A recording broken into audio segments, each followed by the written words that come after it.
Like to welcome you, our listeners, today to another episode of our Healthcare Leadership Excellence podcast.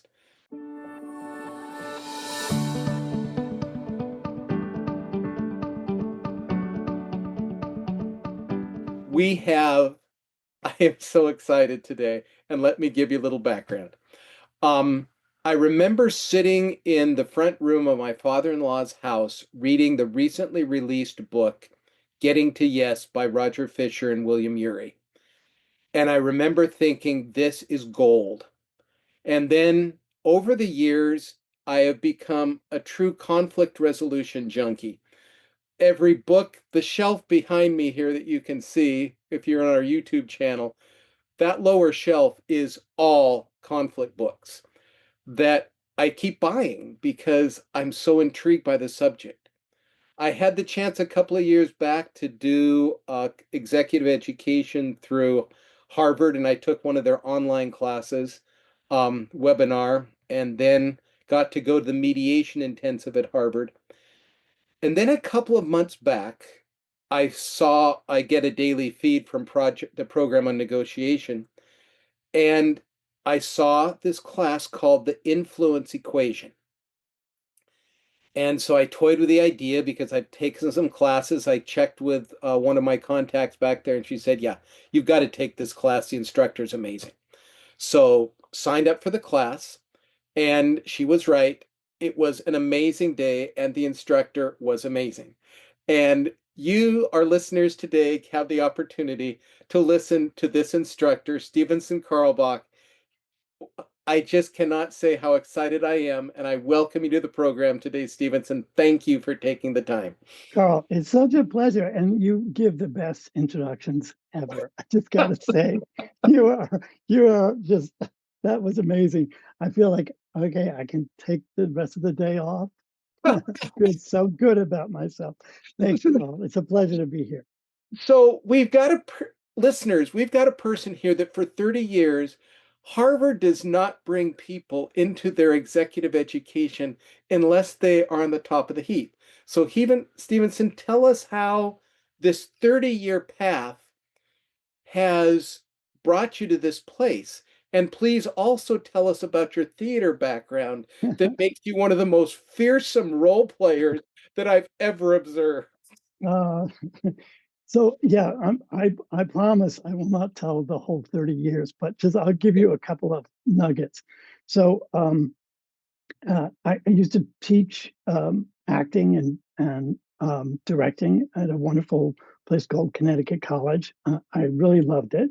And one day I got a memo from the dean of faculty that they started a new program. They were going to do a special 1 week over winter break where kids could come and do an intensive course. There were three courses, and one of them was negotiation, and they were looking for faculty to help out. So I had heard about this. I had taken a course from a friend of mine at the School of Education, and like half the class had just gone through the negotiation program, and they were raving about it. So I had called program of negotiation to see if I could get in. They told me the price, and I was like, no, not on a professor's salary. So then I get this letter from the dean saying we're looking for people. So I called him up, very excited. He took one look. He was like, "Oh, a theater guy." It's like, "Well, let's see what happens. We'll see who else applies." So I'm like, "Okay, yeah." He's looking for somebody from government or economics or psychology, something serious, not theater. Um, but none of those people would give up a week of vacation. So I got the gig. They sent me to Harvard to take the basic class. And then I started to train to become a faculty. Well, I loved it. I mean, theater is all about conflict. And what you teach actors to do is to negotiate with their thinking to create behavior. And so then I was taking this negotiation class, and in negotiation, we were learning to negotiate with our minds to create effective behavior. On the one hand, you're trying to create conflict, but with negotiation, we're trying to resolve it. So in a lot of ways, it was a continuation of the same process. Like, how do I need to think in order to create effective behavior? So I just fell in love. I ended up giving up my tenure position and sort of going into the consulting world. And one of the very first people I got to work with were Doug Stone and Sheila Heen, who wrote the book Difficult Conversations. Oh my And goodness. I was just, I was in heaven. And what was interesting to me, I'd been in academia for 10 years, and it's very siloed. The economics people might talk to the government people, but they're really not going to talk to the theater people. Um, and so I got to Harvard Law School and they were like, cool, there's a theater guy. What can we learn from you? And it was such a different attitude. And I just loved it. So I ended up, running away, joining the circus. I've been doing it ever since. So one of the reasons that I wanted to take your class was so many times I work with people who tell me, Carl, I'm just a worker bee. I'm just a worker bee. Mm, No one reports to me, so I don't have, I'm not in a position to resolve anything. And yet,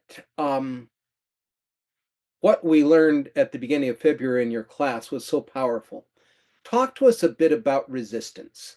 What yeah, is resistance? And when we're feeling this, like you said earlier, these people are driving me nuts. They're just so stuck. What is yeah. resistance? So should I talk about it in terms of healthcare that No, or just in overall, general? No. there's Okay. in general. So resistance is a protective reaction. So when people hear a proposal, and I use that word generically, if we're trying to persuade somebody, that's a proposal. So when they hear a proposal, our brains quickly are asking three questions. Does that make sense to me? Does it meet my interests, my needs, wants, and concerns? And do I trust this person? Do I see them as an ally or an adversary? And if the answer to any of those is negative, you get resistance. So if anyone spends any time with teenagers, they, they will recognize the, hey, could you do this? And whether you get a blank stare or a sure, and then it doesn't happen, that's resistance. And it somehow triggered that sense of either it doesn't make sense to me, it's not what I want to do, or it's not my interests, or I just don't see you as on my side. So it's always there. What's interesting to me is that, we persuade all the time. You could say this is the thing that this is why we communicate is in order to persuade. But the first thing most of us do is when we're trying to persuade is we think of like, what are the ideas in my head that I want to get into their head? The idea of just persuasion is transferring the goodies from my brain to your brain. And that could be fine. But as soon as you get resistance, we tend to treat it like antagonism. Like, oh, now they're resisting. I better argue harder. I better come up with better facts. Or maybe I better raise my voice. Maybe I better use simpler words because if you weren't so dumb, you would have said yes in the first place. But we just sort of escalate. And of course, when we do that, it actually escalates the resistance as well. So it gets worse. But it's fascinating to me. For years, I was like, it seems like I would be coaching people and they would be talking about, I just can't get them to understand. And I would say, well, what's their resistance? Why aren't they convinced? And they would go, I don't know. And so I was like, it seems like nobody knows. So I started asking people.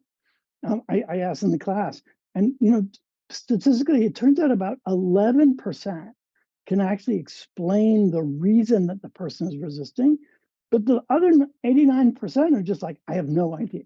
That somehow it doesn't occur to us to say, hold up a second, you're not buying what I'm selling. Why? So I think that's a really interesting um, kind of default in the human brain instead of stopping and saying, huh, what's the problem, what's the friction, we just kind of push harder, or we just give up. You hear that a lot as well. So again, I keep going back to the class. What impressed me, because one thing I see when I talk to people about conflict is when I tell them one of the most important things they can do is listen, it's kind of, oh, yeah, yeah, I do that already. So what's the next step? And They it's interrupt you to tell you that, right? because, of course, I've got two ears, they're functioning well. I'm not at the stage I need hearing aids yet. So let's get into what really matters. And what you just drove home, iteration after iteration, was no, it's all about listening. Yeah, So dig in there for us because we have listeners that are saying, yeah, I listen, but they don't, and that's the problem. yeah. No, I mean, I'm with them, right? Because I've been teaching this stuff for 30 years and I'll catch myself doing it all the time. So, it's the human condition. I mean, I think the default is so much that, persuasion is a transfer of information. And if you're not persuaded, you're missing some kind of key information I need to give it to you. And that, I mean, it makes sense. The trouble is, as soon as there's resistance, not only does it not work, but it makes it worse. So I was trying to think of like, what could I, how could I shift the way of thinking? And of course, and you just said it, Carl, telling people they should listen more doesn't work because they feel like they do already. And anyway, why should I listen to the nonsense that person is saying? Yes. Right? That's what our brain is saying. Like, listen to that. Why?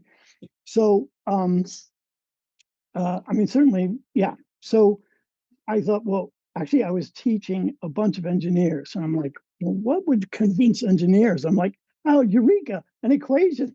And Yes. um, so I thought, the default equation is influence equals my great ideas to you, but the more effective equation is influence equals my persuasion over your resistance.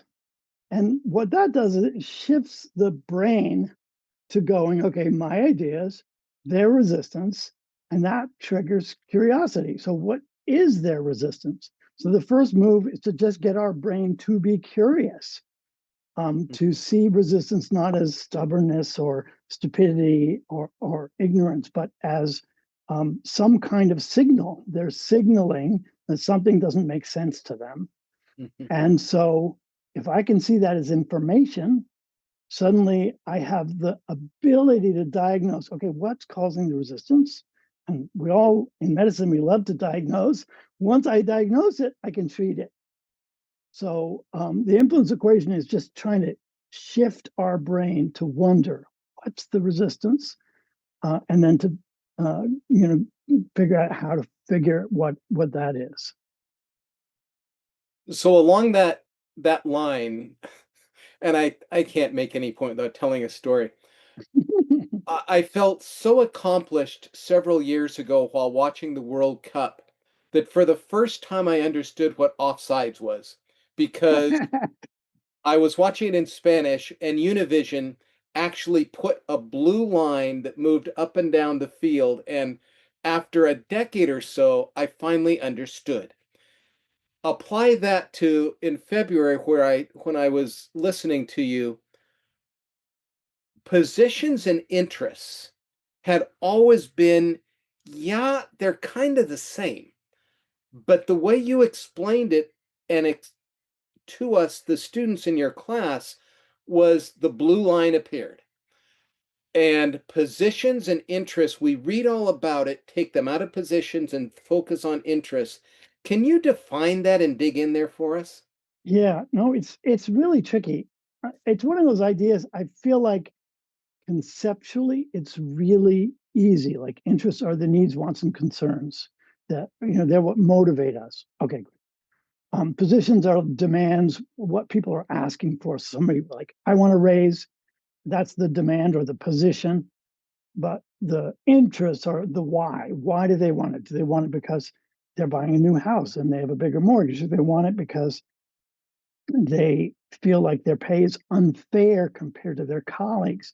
Do they want it because They've been working really hard and they don't feel seen. Depending on which of those interests, we could meet those interests a lot of different ways than just giving them more money if we understand what the actual interest is. But Mhm. conceptually, that makes really sense. But I find it's hard for us to dig in to try to understand the why underneath. Mhm. Because the thing that we want is it's just what our brain goes to. Now I'm feeling bad because I feel like I may have said it more clearly in February. No, So this is great. This is great. um, Exactly. yeah, so but it's hard to get our brains to make that move. To you hear a demand, and there's something about it like we want to respond to the demand. They want to raise, but we don't have the budget for it. And then we're sort of stuck in that. Like, well, I want to do it. Well, I can't give it to you, and we're stuck instead of going. I need to figure out what is this about. What's driving this? And each of those interests can be met in a different way. Um, so, in terms of the influence equation, one of the three there's three factors. One of the factors is interest. And I see that as another simple equation. So, what's persuasive is when people feel that their interests are being met. What creates resistance is if they feel their interests aren't being met. So, that's a little equation interest met over unmet interests. And what I like about these little equations is you look at it and you go, if they're saying no, that means there must be, unmet interests in the denominator. I need to figure out what those are. And so it's, it's just like, oh, that's that's kind of simple. So I'm going to put myself in the head of one of my nurse practitioners who told me the other day, Carl, I hate conflict. And I'm going to call her Jane.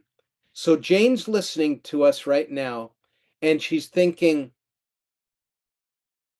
I don't even know where to start because right now they're angry at me and they've raised their voice. Mm. And that triggers all sorts of stuff in me. So right now, I just want to get out of the situation. Here, Stevenson's telling me that I need to dig in and find out what their interests are. They're going to take my head off. So, can you give Jane and the rest of our listening audience some, and I don't want to make this sound too techniquey, but what's a way to break into that? Carl, I kind of sense that you're not buying what I'm talking about. Where can you go from there conversation wise that gets Carl talking so that you find out Carl's interests? Yeah. Um, I mean, one way you could go at it. I mean, so the situation is Carl is yelling. I and so one way of seeing that is Carl is trying to protect some interests. Um, and so he doesn't think of himself as being sort of yelling, being a bully. He sees himself as, trying to protect the patient or trying to be efficient or trying to make sure that Jane does this thing properly. Um, so one thing that one could do is to simply sort of have the conversation. I think I sort of want Jane to speak up for her own interests as well, to say something like, Carl, first, I want to understand what interests of yours I'm not meeting. Because you're clearly getting upset. So help me understand. And also, just to be clear, it's easier for me to hear you if I don't feel like I'm being yelled at. So one of my interests is to make sure your interests get met, but it's easier for me to do that if I can do it if I don't feel like you're yelling at me because it pushes a threshold that makes me uncomfortable. Um, that's Perfect. a lot to take on, but I think really mostly if we can understand people's anger as they're trying to defend something, Mhm. um, it it's easier for us not to be so reactive to them. So it's not personal. It's like, oh, this is how they fight to get their interests met. I don't have to take it personally. I can just see if I can figure out what's bothering them, and then we can problem solve in a calmer voice. So this is an extremely leading question. If you answer Lead incorrectly, away. the rest of this recording may go in a different direction. Do you feel like learning this, like conflict resolution, is a learnable skill? Because I've had people tell me, Carl, I'm just not good at it. And I firmly believe it is. What's your view? Is this Oh, learnable? 100%. It is learnable. It's just recognizing patterns. It's recognizing a set of patterns that we're not used to recognizing. Hmm. But it can be learned. Look, I'm not going to say, and I'm sure you wouldn't either, that learning this means we're always calm and effective. I still get upset. I live with 3 teenagers, so Oh, say shoot. no more, right? Um, uh, but I will say, it happens much less. I'm much more able to make skillful moves, but that sounds manipulative, but it's not. I don't mean it that way. I'm much more able to spot either a reaction in another person, and rather than me reacting to that reaction, making some moves that help. Um, I find the difficult conversations material, we talked a little about this, incredibly helpful for dealing with conflict that's relational, where there are strong feelings. It's super helpful. Yeah, that book that Stevenson just mentioned is Difficult Conversations, trio of authors, Stone, Patton, and Heen. It's a short book, small book, and a gold mine. And you mentioned you worked with the authors. Yeah. I actually worked for Doug Stone and Sheila Heen had a company. I worked for them for 20 years. Yeah, in fact, they were very supportive of the influence equation. They were like, "Ooh, that's really good. Go Yeah. for it." Yeah, In the pre-call, we talked about the importance of just realizing that it's many times in conflict, it's noticing patterns. Talk to us a little more about patterns, how that can help us out. yeah. So, I mean, we really talked about sort of 3 sets of material so far. We talked about the negotiation concepts, the difficult concepts, difficult conversations concepts, and the influence equation concepts. And in every case, there are sort of mindsets in conflict that tend to get us caught. Um, so they're sort of automatic, by mindsets, I mean sort of automatic ways of thinking that Mhm. humans tend to go to, that often go poorly. So let me talk about one of the simplest ones, which is from the book Difficult Conversations, and that's the blame mindset. And it turns out this is sort of universally, people don't like it. I've taught this all over the world, and I find if I ask this question, what behavior happens when you feel blamed? It turns out, doesn't matter what comment you are, people get defensive. Um, so when mistakes happen, there's often some kind of question. If my employees screw up and we lose a client, the question our brain automatically asks is, who did it? Who screwed up? Right? Mhm. If anyone's been a parent with a couple of kids in the back seat and they start to fight, that question. It just happens in our brain. Who did it? And what do they say? He did. She did. Like, it's universal, right? And which is why blame, though it's automatic and it seems to make sense, is so unhelpful. So there is a better mindset, which is, instead of thinking whose fault, we ask, how did we each contribute to the problem? So it's going from the mindset to the joint contribution mindset. Turns out that's not terribly hard to do, but when it happens, it just changes the conversation. So airlines learned this because it turns out that in industries where when mistakes happen, people die, they tend to be very disciplined about using a joint contribution mindset. We don't want to blame the pilot. We want to find out everything that could have gone wrong that caused the thing. Maybe the pilot made the biggest error, but were there other errors? We need to uncover all of those. So when you say, what are all the contributions? Now you move into problem solving. So that's what I mean by mindset shifts. And in negotiation, the big mindset shift is between thinking, okay, this is win-lose. Like we're negotiating. I want to beat you. So we're going to compete with each other to beat you. And that the trouble with that is we tend to make positions, we make demands. I'll be extreme, you'll be extreme. Maybe we'll find a place in the middle, but we have no opportunity to see if there's more value we could create.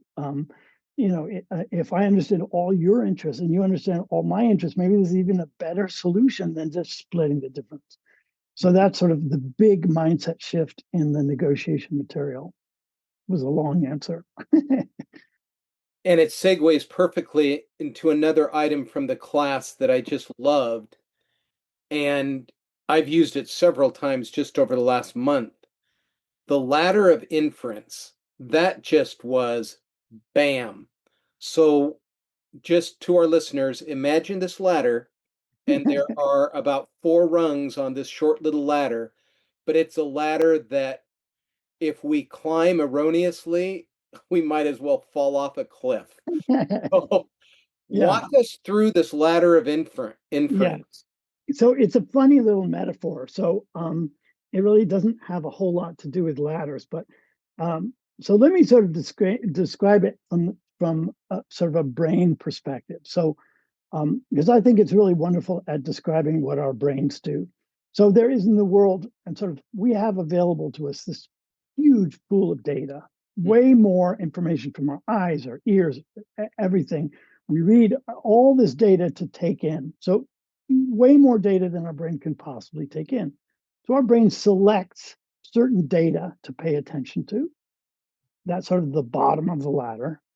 Then it interprets that data through a series of lenses, theories, assumptions, biases, past experience, and then we arrive at a conclusion. I used to sometimes, I know this is audio, I'll sort of scribble a few lines that look like, and people almost instantly can identify that's a chair.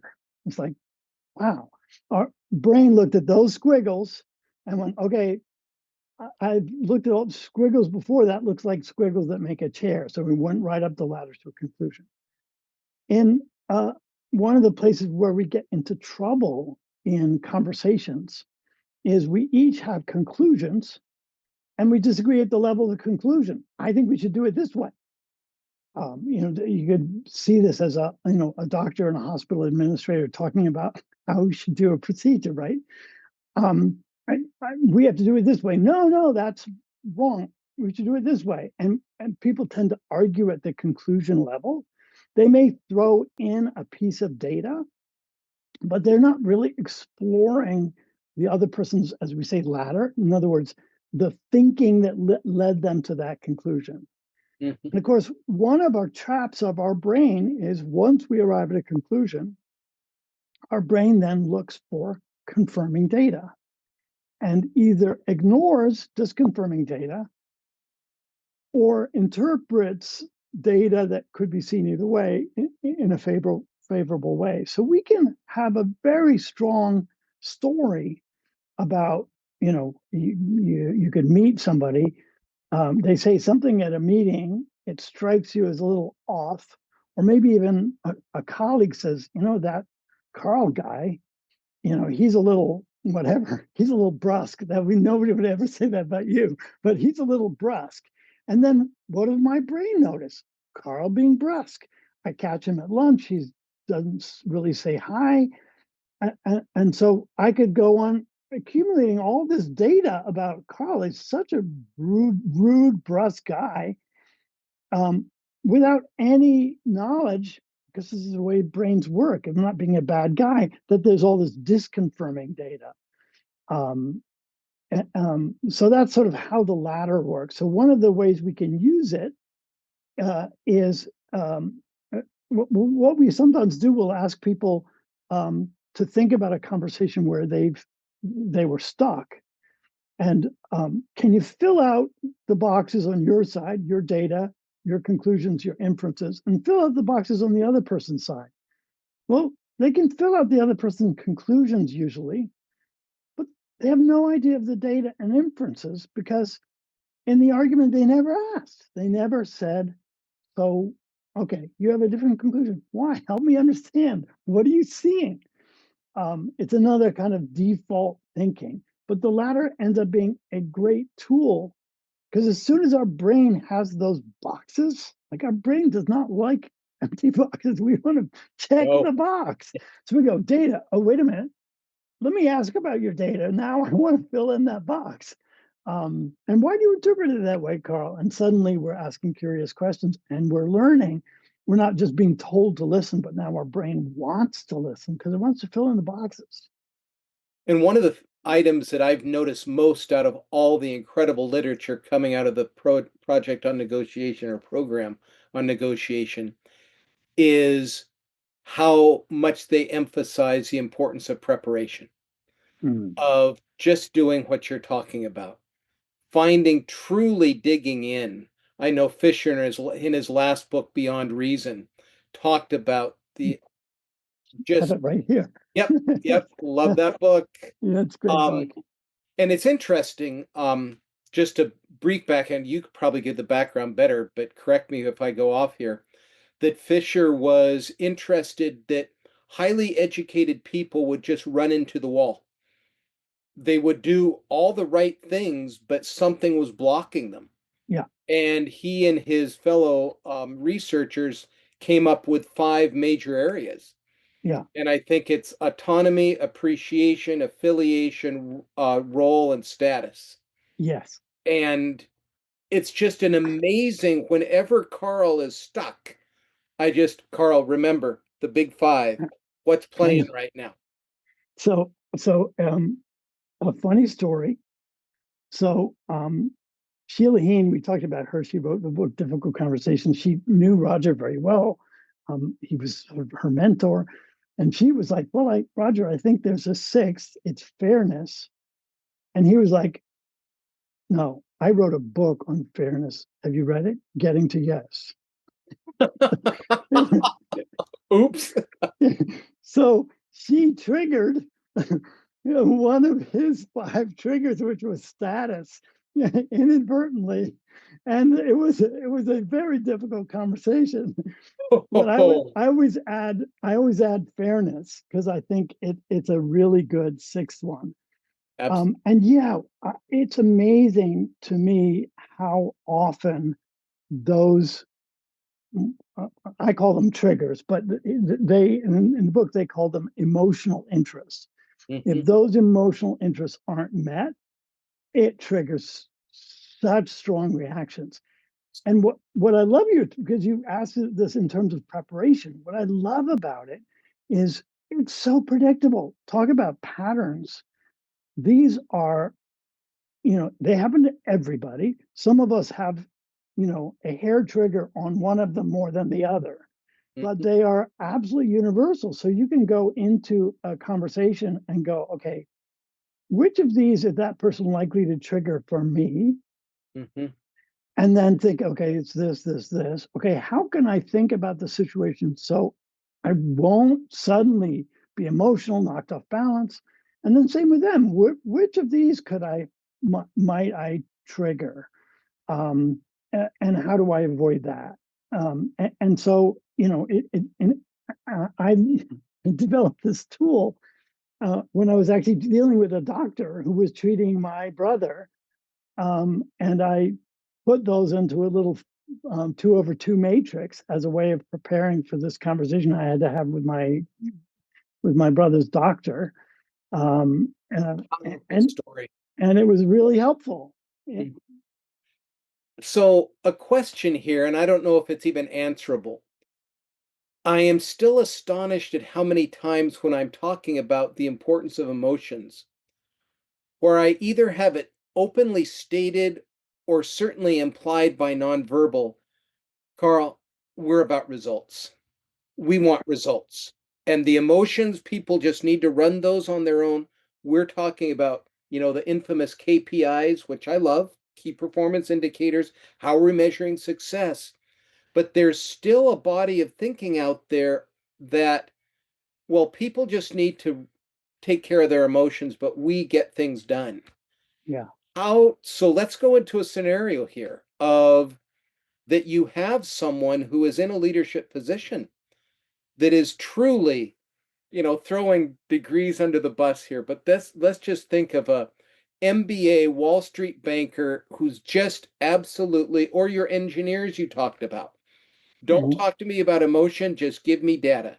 The Spocks of the world. Yeah. So, how do you break through that to help them know that KPIs will be met when emotions are recognized? Thoughts on how to break through that?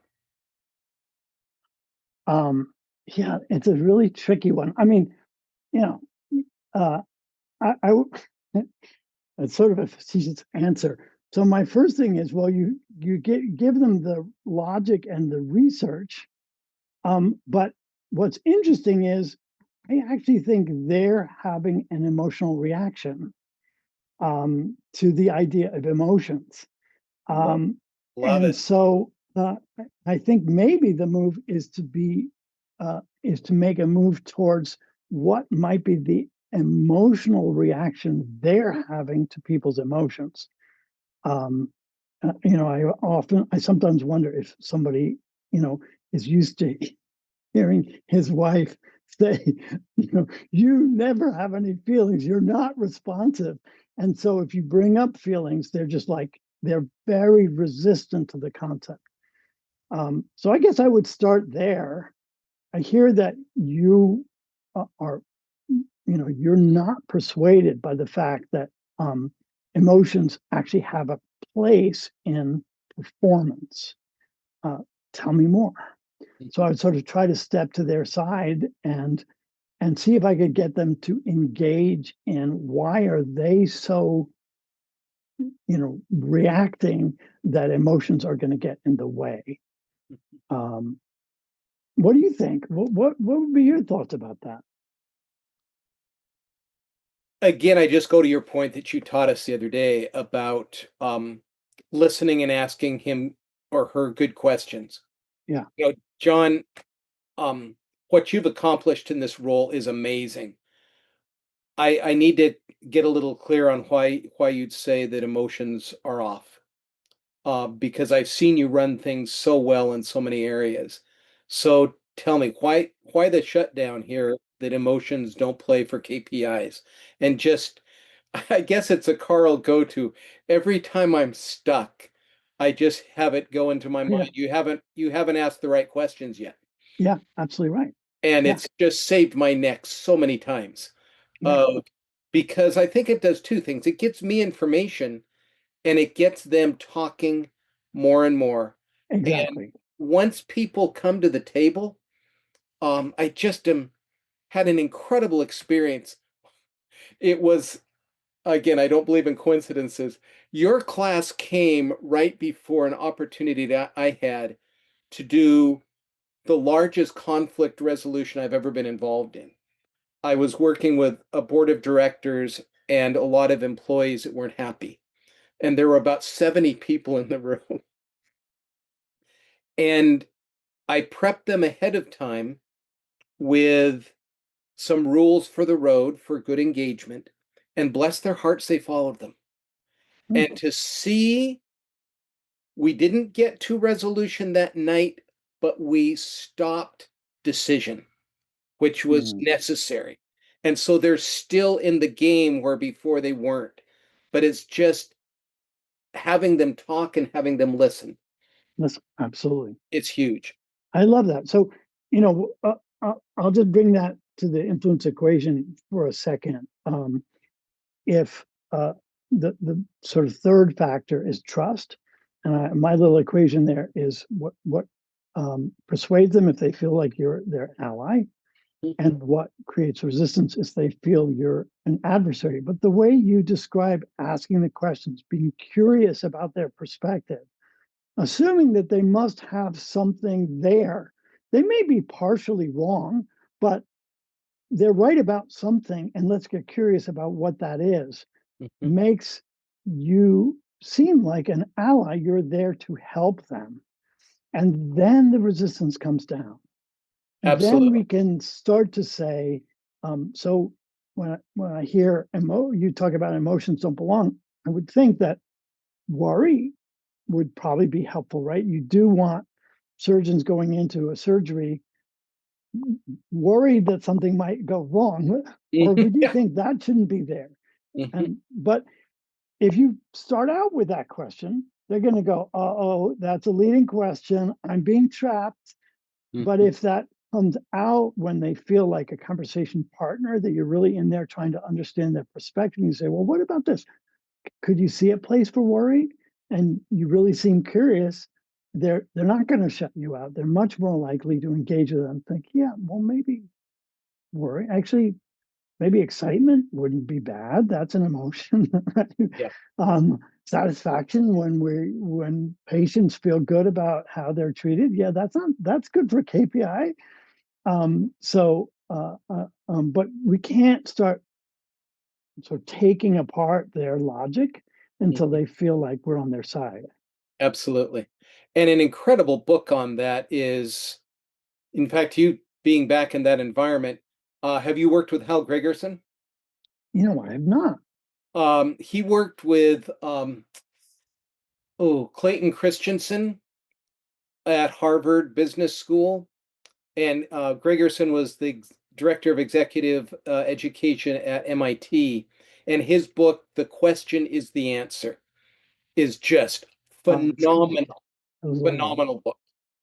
Um, So as we wrap up here, respecting your time here today, if if people who have listened to us today want to know more about you, your approach, your influence equation, what you do, how they could ask you to collaborate in a problem they're having, how would they contact Stevenson? Great. So, could I give you? I can give you my email, and can you post it? You Is bet that something you it'll do? be in the show notes. Okay, Absolutely. great.